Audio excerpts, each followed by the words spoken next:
In John's Gospel, intentional discipleship begins after that well-known repeated invitation, come and see.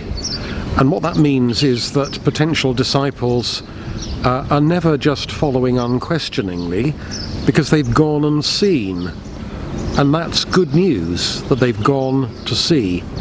And we believe that the Anglican Church in the Middle East has persuasive good news. So come and see. In Iraq, the good news people yearn for in their broken society is that God-willed human community is possible. St. George's Church Baghdad provides evidence for that. Its congregation is connected to ancient tradition. The Lord's Prayer is spoken in Aramaic, the language Jesus himself probably used. It's firmly connected to its present context in providing medical help for the poor and organising a food distribution programme.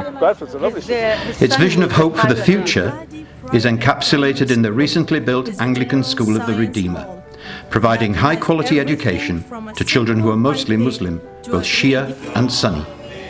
Come and see.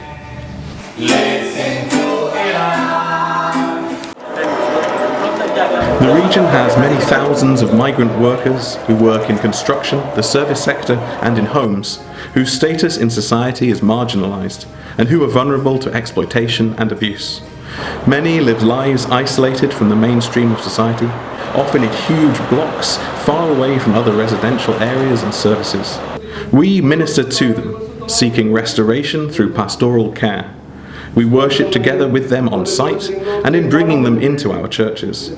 We consider their needs as if they were our own and try to meet them. We assure them of God's love for each of them in a way that has led to baptism. Come and see.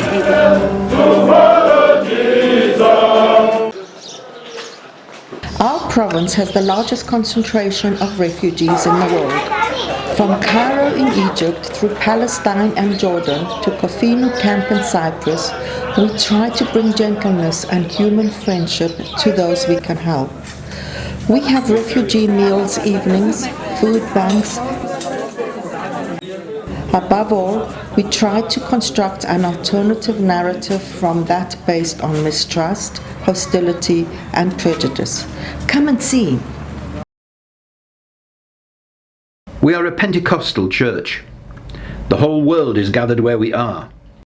If you take the lid off almost any one of our congregations, you'll find an awful lot of pretty obvious diversity.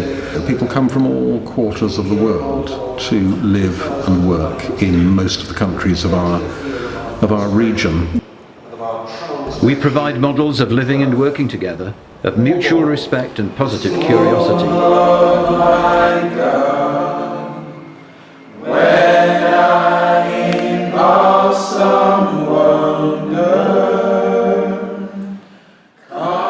Famagusta, Cyprus, is on the green line separating two communities for whom the memory of events 40 years ago is still raw.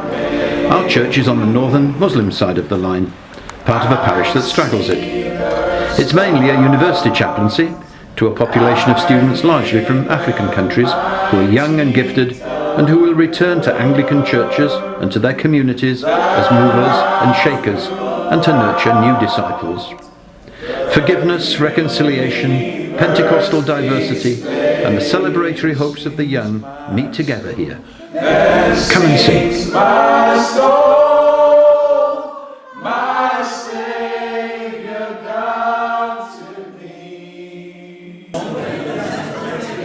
For people of faith, meals are central evidence of conviction. In our region, hospitality is in any case a cultural axiom. Shared meals remind us that we are guests in these countries, on this earth, in God's presence, and that we have no power to change events apart from the power of weakness, the power of gentle example, and of trusting genuine love for our neighbour. Intentional discipleship will take its character from that context.